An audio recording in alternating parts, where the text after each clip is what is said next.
अस्सलाम वालेकुम। सीखो सब कुछ में खुशामदीद। दोस्तों, आज हम टेक्स्ट चेंजेस का यूज करना सीखेंगे माइक्रोसॉफ्ट वर्ड में और कंपेयर करवाएंगे दो डॉक्यूमेंट्स को। एक वो डॉक्यूमेंट जिस पर टेक्स्ट चेंजेस अप्लाई हुई होगी और दूसरा वो जो ओरिजिनल डॉक्यूमेंट होगा। आइए देखते हैं इसको कैसे किया जा सकता है। इस वक्त हमारे पास एक डॉक्यूमेंट है। अगर ये डॉक्यूमेंट मैं किसी फ्रेंड्स को देता हूँ और उससे ये कहता हूँ कि इसमें जो भी एडिटिंग वो कर सकता है वो कर दे, फिर उसके बाद वो एडिटिंग कर कर मुझे वो डॉक्यूमेंट रिटर्न कर दे और मैं फिर उसमें जो भी चेंजेस होगी उसको अगर मुझे एक्सेप्ट करना होगा तो मैं वो एक्सेप्ट कर दूंगा और जो मुझे एक्सेप्ट नहीं करना उसको मैं रिजेक्ट कर दूंगा। आइए देखते हैं इसको कैसे किया जा सकता है।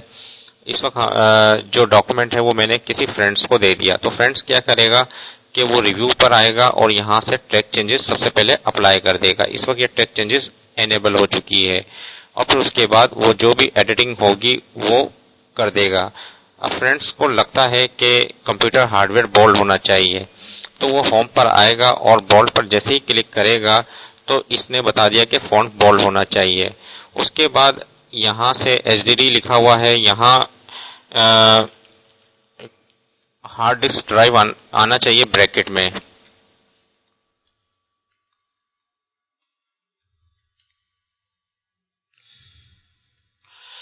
तो ये चेंजेस उसने कर दी। उसके बाद यहाँ से मेमोरी है और रैम दिया हुआ है, तो यहाँ उसने रैंडम एक्सेस मेमोरी इंसर्ट कर देता है और यहाँ M को मैंने सेलेक्ट कर M प्रेस कर दिया। जैसे ही मैंने M प्रेस किया तो इसने ये मेमोरी को काट कर मेमोरी लिख दिया। उसके बाद नीचे आकर ये कंप्यूटर की जगह इसको इटैलिक, उसने कहा कि ये इटैलिक होना चाहिए, तो उसने इटैलिक पर जैसे किया तो इसने कमेंट्स में बता दिया कि फॉन्ट इटैलिक होना चाहिए ये वाला। तो चेंजिंग करने के बाद वो मुझे डॉक्यूमेंट जैसे ही रिटर्न करता है, इसको सेव करवा कर मुझे ये डॉक्यूमेंट रिटर्न कर देता है। तो उसके बाद मैं इसको रिव्यू करूंगा कि कौन कौन सी चेंजेस जो है वो एक्सेप्टेबल है और कौन सी नहीं है। तो फिर मैं उसके बाद रिव्यू पर आऊंगा और यहाँ से एक्सेप्ट और रिजेक्ट का ऑप्शन है। अगर मुझे ये कंप्यूटर हार्डवेयर है, एक्सेप्ट है, तो मैं इसको एक्सेप्ट पर क्लिक कर दूंगा और do you want to continue yes कर दिया मैंने और एक बार और क्लिक कर दिया इसको, तो ये एक्सेप्ट हो गया। उसके बाद हार्ड डिस्क ड्राइव का बता रहा है कि ये एक्सेप्टेबल है या रिजेक्ट है। अगर मैं चाहूँ तो इसको एक्सेप्ट ऑल चेंजेस कर देता हूँ डॉक्यूमेंट में, तो वो सब एक्सेप्ट हो जाएगी। लेकिन मैंने सिर्फ क्या है, एक्सेप्ट पर जैसे किया तो वो मूव नेक्स्ट पर हो गया। अब ये कह रहा है कि रैंडम एक्सेस मेमोरी एक्सेप्ट करना है, मैंने कहा रिजेक्ट नहीं करना और ये रिजेक्ट नहीं, ये भी रिजेक्ट करना है, तो मैं इसको रिजेक्ट पर क्लिक कर दूंगा और रिजेक्ट कर दूंगा। और अब इसने कहा ओके कर दिया। जैसे ही मैंने ये चेंजिंग कर दी तो क्या हुआ कि अब ये चेंजिंग हो चुकी है। अब उसके बाद जब मैंने इसको एक्सेप्ट और रिजेक्ट कर दिया है तो मैं इसको सेव करवा दूंगा, तो ये डॉक्यूमेंट कंप्लीट हो गया।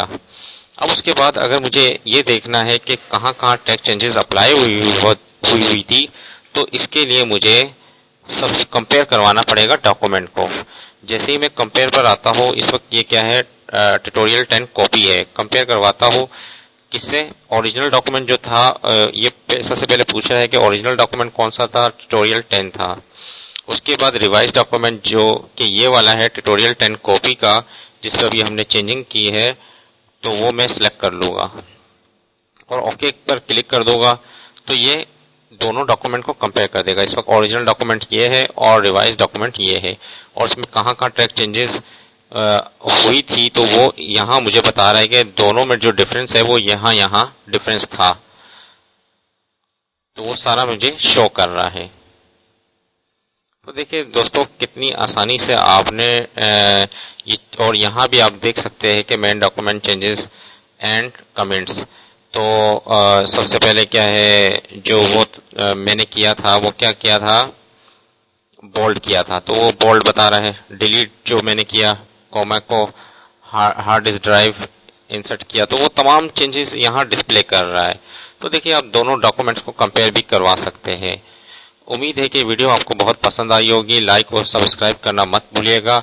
दोस्तों, आप मेरे चैनल को सब्सक्राइब जरूर कीजिए ताकि कोई भी नई वीडियो आए तो उसकी अपडेशन आपको मिल जाए। Thanks for watching. Allah Hafiz.